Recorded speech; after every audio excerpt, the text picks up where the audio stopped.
Li pledged the additional funding in a speech at the Organization of African Union headquarters in the Ethiopian capital, Addis Ababa.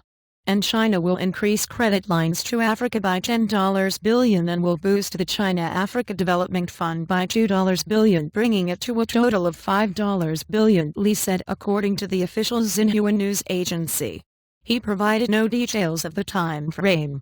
And Li depicted a dream that all African capitals are connected with high-speed rail, so as to boost Pan-African communication and development, the report said. As China has advanced technologies in this area, Li said China was ready to work with Africa to make this dream come true. And China will also offer $10 million in aid for wildlife protection, Li added, for a part of the world where the Chinese appetite ivory and rhino horns have driven some species to the brink of extinction. And it is Li's first visit to Africa since he became premier last year, and follows on from a trip to the continent by President-elect Jinping in March 2013, when he renewed an offer of $20 billion in loans to Africa between 2013 and 2015.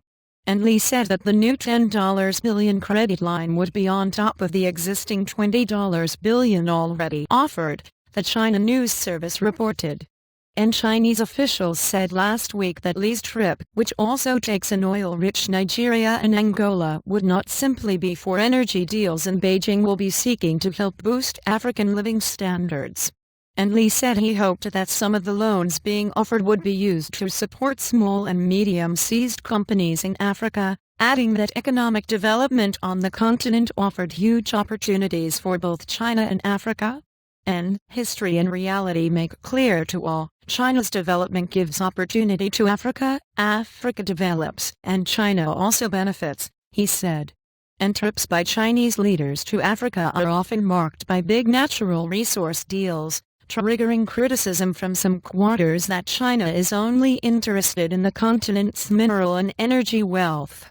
And China has a relationship with Africa which predates its current resource-hungry economic boom. In previous decades, China's communist leaders supported national liberation movements and newly independent states across the continent.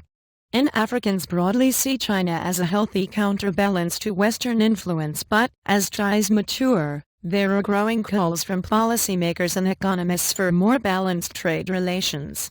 And this version of the story corrects the figure for wildlife aid in the fifth paragraph.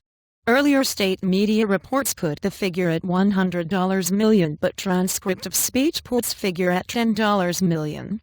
And, reporting by Ben Blanchard, editing by Simon Cameron.